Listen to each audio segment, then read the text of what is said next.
భేటీలో కేసీఆర్ కి అటు పార్టీ నేతలు కూడా చాలా కీలకమైన సమాచారాన్ని కీలకమైన విషయాలను చెప్పారు.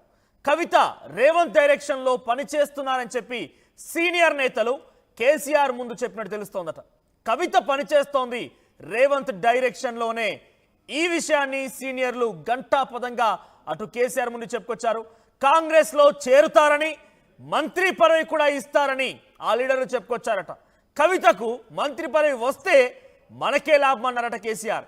నిజంగా ఆ రకమైన చర్చ జరిగి నిజంగా కవితకే మంత్రి పదవి ఇస్తే అది మనకే లాభం అని చెప్పి కేసీఆర్ అంటున్నారట.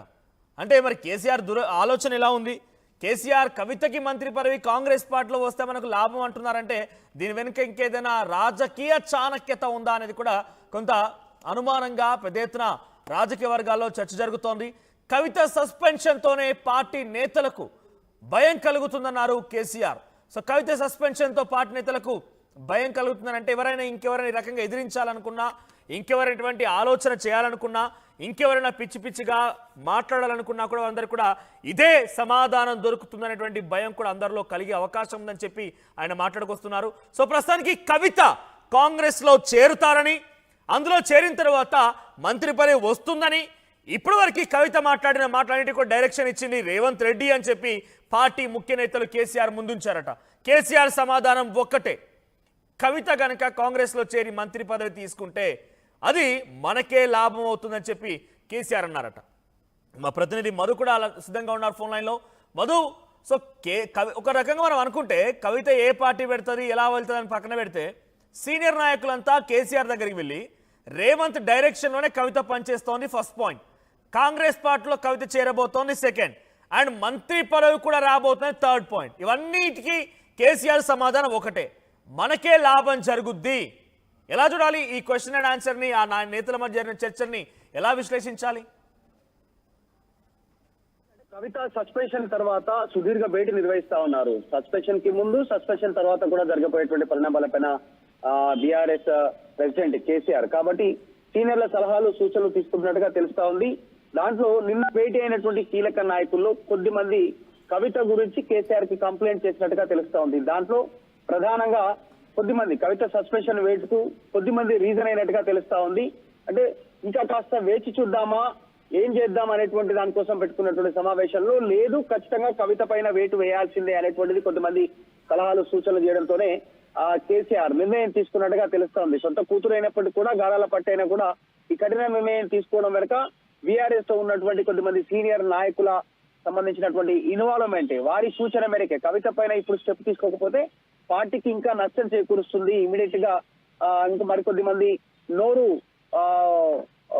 ఓపెన్ అయ్యే అవకాశం ఉంది, నోరు తెచ్చే అవకాశం ఉంటుంది, మిగతా వాళ్ళు కూడా పార్టీ ధిక్కార స్వరం వినిపించే అవకాశం ఉంటుంది అనేటువంటి ఆయనను కన్విన్స్ చేసి ఆమె పైన వేటు పడేలా చేశారనేటువంటి చర్చ కొనసాగుతుంది. దాంతో పాటు ఇప్పుడు జరగబోయే పరిణామాల పైన కూడా వాళ్ళు కేసీఆర్ కి సీనియర్ నాయకులుగా చెప్పుకున్నటువంటి వాళ్ళు వివరిస్తున్నట్టుగా తెలుస్తా ఉంది. ఫ్యూచర్ లో కవిత కాంగ్రెస్ పార్టీలో చేరే అవకాశం ఉంది అని కేసీఆర్ కే బీఆర్ఎస్ పార్టీ సీనియర్ నాయకులు చెప్తున్నట్టుగా తెలుస్తా ఉంది. రేవంత్ రెడ్డి ఎలా చెప్తున్నారో కవిత అలా చేస్తుంది అనేటువంటిది డైరెక్ట్ గా మాజీ ముఖ్యమంత్రి బీఆర్ఎస్ ప్రెసిడెంట్ సొంత తండ్రి కేసీఆర్ కే కూతురు పైన ఈ నాయకులు చెప్పినట్టుగా తెలుస్తా ఉంది. సో జరుగుతున్న పరిణామాలను అయితే కేసీఆర్ గమనిస్తున్నారు, ఏం జరుగుతుంది అనేటువంటిది. నిజంగా కవిత కాంగ్రెస్ లోకి వెళ్లే అవకాశం ఉంటుందా అంటే టెక్నికల్ గా పొలిటికల్ సర్కిల్లో వేరే వెర్షన్ కూడా వినిపిస్తుంది, అంత ఈజీగా వెళ్లే అవకాశం ఉండకపోవచ్చు. దాంతో పాటు ఈ కుటుంబంలో నుంచి ఒకరికి రేవంత్ రెడ్డి మంత్రి పదవి ఇచ్చేటువంటి అవకాశం ఉండకపోవచ్చు అనేటువంటి మరొక చర్చ కూడా ఉంది. మధు, ఇక్కడ కాంగ్రెస్ పార్టీలో చేరుతారా, మంత్రి పదవి వస్తుందా, ఇవన్నీ కూడా మనం మాట్లాడదాం. బట్ బిఫోర్ దాట్, అందులో చేరితే మనకే లాభం అనేటువంటి కేసీఆర్ సమాధానానికి ఏంటి, ఇదని రాజకీయ చాణక్యత ఉందా? అంటే నాయకులు బీఆర్ఎస్ సంబంధించిన సీనియర్ నాయకులు చేసినటువంటి సూచన కారకంగా మేబీ ఆయన ఆన్సర్ ఇచ్చి ఉండొచ్చు. ఒకవేళ చేరితే మనకే లాభం అనేటువంటి విధంగా మాట్లాడి ఉండొచ్చేమో. కానీ ఇంకా ఉన్న ప్రస్తుత పరిస్థితుల దృష్ట్యా చూస్తే మాత్రం పోయే అవకాశాలు ఉన్నాయా?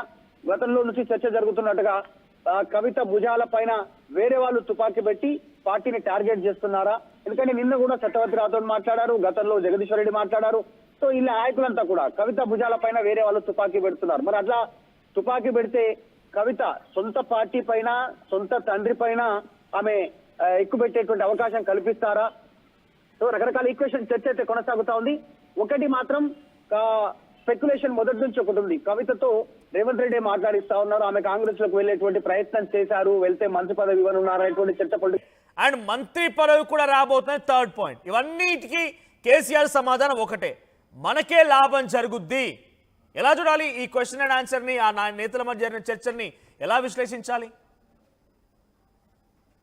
కవిత సస్పెన్షన్ తర్వాత సుదీర్ఘ భేటీ నిర్వహిస్తా ఉన్నారు. సస్పెన్షన్ కి ముందు, సస్పెన్షన్ తర్వాత కూడా జరగబోయేటువంటి పరిణామాలపైన బీఆర్ఎస్ ప్రెసిడెంట్ కేసీఆర్ కాబట్టి సీనియర్ల సలహాలు సూచనలు తీసుకున్నట్టుగా తెలుస్తా ఉంది. దాంట్లో నిన్న భేటీ అయినటువంటి కీలక నాయకుల్లో కొద్ది మంది కవిత గురించి కేసీఆర్ కి కంప్లైంట్ చేసినట్టుగా తెలుస్తా ఉంది. దాంట్లో ప్రధానంగా కొద్ది మంది కవిత సస్పెన్షన్ వేటుకు కొద్ది మంది రీజన్ అయినట్టుగా తెలుస్తా ఉంది. అంటే ఇంకా కాస్త వేచి చూద్దామా, ఏం చేద్దాం అనేటువంటి దానికోసం పెట్టుకున్నటువంటి సమావేశంలో లేదు, ఖచ్చితంగా కవిత పైన వేటు వేయాల్సిందే అనేటువంటిది కొంతమంది సలహాలు సూచనలు చేయడంతోనే కేసీఆర్ నిర్ణయం తీసుకున్నట్టుగా తెలుస్తా ఉంది. సొంత కూతురు అయినప్పటికీ కూడా, గారాల పట్టైనా కూడా ఈ కఠిన నిర్ణయం తీసుకోవడం వెనుక బీఆర్ఎస్ తో ఉన్నటువంటి కొద్దిమంది సీనియర్ నాయకుల సంబంధించినటువంటి ఇన్వాల్వ్మెంట్, వారి సూచన మేరకే కవిత పైన ఇప్పుడు స్టెప్ తీసుకోకపోతే పార్టీకి ఇంకా నష్టం చేకూరుస్తుంది. ఇమీడియట్ గా ఇంకా మరికొద్ది మంది నోరు ఓపెన్ అయ్యే అవకాశం ఉంది, నోరు తెచ్చే అవకాశం ఉంటుంది, మిగతా వాళ్ళు కూడా పార్టీ ధిక్కార స్వరం వినిపించే అవకాశం ఉంటుంది అనేటువంటి ఆయనను కన్విన్స్ చేసి ఆమె పైన వేటు పడేలా చేశారనేటువంటి చర్చ కొనసాగుతుంది. దాంతో పాటు ఇప్పుడు జరగబోయే పరిణామాల పైన కూడా వాళ్ళు కేసీఆర్ కి సీనియర్ నాయకులుగా చెప్పుకున్నటువంటి వాళ్ళు వివరిస్తున్నట్టుగా తెలుస్తా ఉంది. ఫ్యూచర్ లో కవిత కాంగ్రెస్ పార్టీలో చేరే అవకాశం ఉంది అని కేసీఆర్ కే బీఆర్ఎస్ పార్టీ సీనియర్ నాయకులు చెప్తున్నట్టుగా తెలుస్తా ఉంది. రేవంత్ రెడ్డి ఎలా చెప్తున్నారో కవిత అలా చేస్తుంది అనేటువంటిది డైరెక్ట్ గా మాజీ ముఖ్యమంత్రి బీఆర్ఎస్ ప్రెసిడెంట్ సొంత తండ్రి కేసీఆర్ కే కూతురు పైన ఈ నాయకులు చెప్పినట్టుగా తెలుస్తా ఉంది.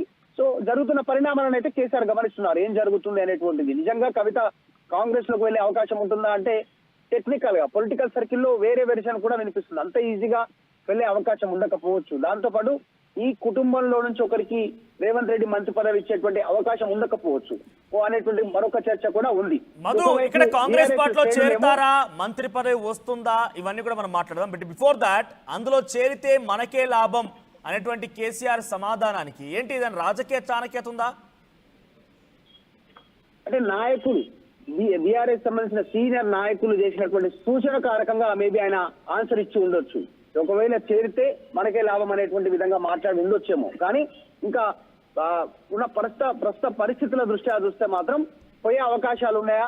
గతంలో నుంచి చర్చ జరుగుతున్నట్టుగా కవిత భుజాల పైన వేరే వాళ్ళు తుపాకీ పెట్టి పార్టీని టార్గెట్ చేస్తున్నారా? ఎందుకంటే నిన్న కూడా చట్టవర్తి రాథోడ్ మాట్లాడారు, గతంలో జగదీశ్వర్ రెడ్డి మాట్లాడారు. సో ఇలా నాయకులంతా కూడా కవిత భుజాల పైన వేరే వాళ్ళు తుపాకీ పెడుతున్నారు. మరి అట్లా తుపాకీ పెడితే కవిత సొంత పార్టీ పైన, సొంత తండ్రి పైన ఆమె ఎక్కుపెట్టేటువంటి అవకాశం కల్పిస్తారా? సో రకరకాల ఈక్వేషన్ చర్చ అయితే కొనసాగుతా ఉంది. ఒకటి మాత్రం స్పెక్యులేషన్ మొదటి నుంచి ఒకటి ఉంది. కవితతో రేవంత్ రెడ్డి మాట్లాడిస్తా ఉన్నారు, ఆమె కాంగ్రెస్ లోకి వెళ్లేటువంటి ప్రయత్నం చేశారు, వెళ్తే మంత్రి పదవి ఇవ్వనున్నారు అనేటువంటి చర్చ పొలిటికల్ సర్కిల్లో గతంలో నడిచింది. దాన్ని కవిత ఖండించారు. కాంగ్రెస్ లోకి వెళ్లే పరిస్థితి లేదు, అదే మునిగిపోయే నావా, దాంట్లోకి పోయే పరిస్థితి సిచ్యువేషన్ లేదు అంటూ స్టేట్మెంట్ చేశారు. సో తెలంగాణ అస్తిత్వాన్ని లేకుండా చేస్తానన్న పార్టీలోకి నేనెందుకు వెళ్తానంటూ స్టేట్మెంట్ గతంలో ఆమె క్లారిటీ ఇచ్చున్నారు. మీడియా సమావేశంలోనే వీడియో రూపంలోనే ఆమె గతంలో మాట్లాడారు. కానీ బీఆర్